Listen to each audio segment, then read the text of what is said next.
Hace unos días podías descubrir todo lo que ofrece Yu-Gi-Oh! Master Duel en términos de comunidad y de personalización de tu experiencia de juego. Así que qué mejor plan para hoy que analizar las posibilidades de modo construyendo la baraja. En Yu-Gi-Oh! Master Duel es posible tener hasta 20 barajas. Como habrás podido ver, una de las características del Yu-Gi-Oh! Master Duel es que puedes personalizar muchas cosas del juego. Por ejemplo, es posible modificar varios parámetros de cada una de tus barajas. También puedes elegir las 3 cartas principales para que aparezcan cuando pase el cursor.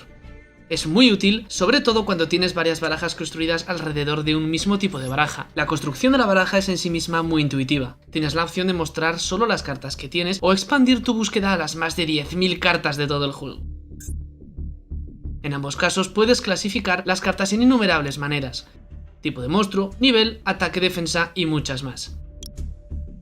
Se ha hecho todo lo posible para que tus habilidades para construir la baraja se puedan aprovechar al máximo, pero si te falta alguna vez inspiración, la sección barajas públicas es para ti. Encontrarás una multitud de barajas creadas por otros duelistas. Utilizando las etiquetas puedes encontrar las barajas de los mejores jugadores del mundo de Yu-Gi-Oh!, incluyendo algunos jugadores del YCS. Si estás interesado en una baraja pública, puedes revisar su contenido en detalle y tienes la posibilidad de ver qué cartas tienes ya. Entonces simplemente importarás tu baraja, constrúyela y comienza a batirte en duelo contra duelistas de todo el mundo. Pero si todavía te faltan algunas cartas para completar tu baraja, no entres en pánico. Simplemente selecciona la carta en cuestión y clica en cómo conseguirla.